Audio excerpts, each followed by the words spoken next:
And I believe that even if we aren't at the right place now, that using the process of consensus will bring us to the right place in the future. The process is meant. The process is meant. So you can be empowered. So you can be empowered. To go to your own communities. To go to your own communities. Wherever you are. Wherever you are. And hold general assemblies. And hold general assemblies. To talk about. To talk about. The issues. The issues. That concerns you. That concerns you. We're all in this together. We're all in this together. Occupy everything. Occupy everything. Welcome back. And again, those were, scenes from the Occupy Wall Street movement in New York about, if memory serves me correct, let's see, what, 2006, maybe 4 years ago, 5 years ago, I don't really remember.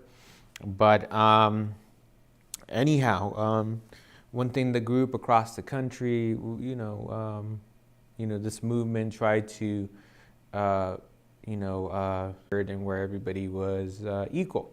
But right.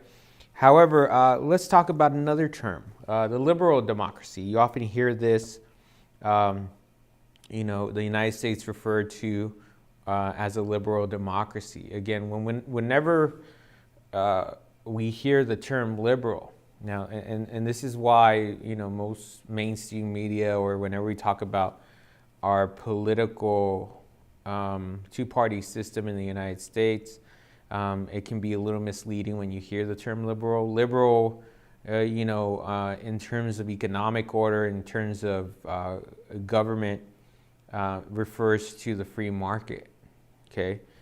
Refers to capitalism.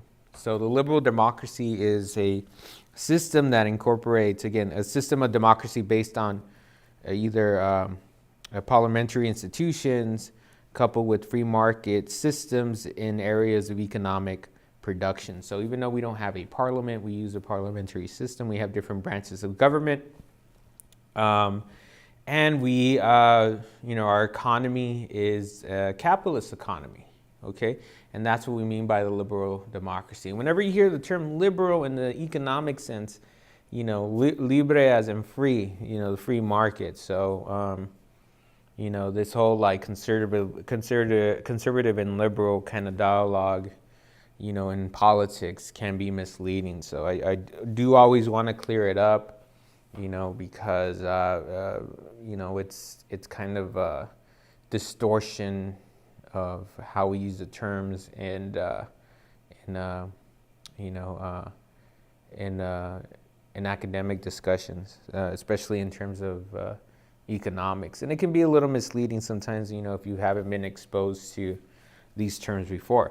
But, the United States, Japan, Western Europe, European countries, Australia, New Zealand, for example, are liberal democracies. Now, there's other types, but these are the ones we're going to, this is what we're going to focus on, the liberal democracy. And in terms of history, the liberal democracy is relatively new, okay?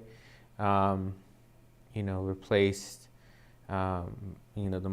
monarchies and things like that didn't really have free markets, and, it challenged, socialist countries that, communist Soviet blocs, which were more, in my position, were more like state-run, where they were state-run economies. So, not really liberal, not really free, but, the only caveat to that, and I guess we'll expand on it a little later on when we talk about economics, is that the country hasn't ever really experienced the truly free market.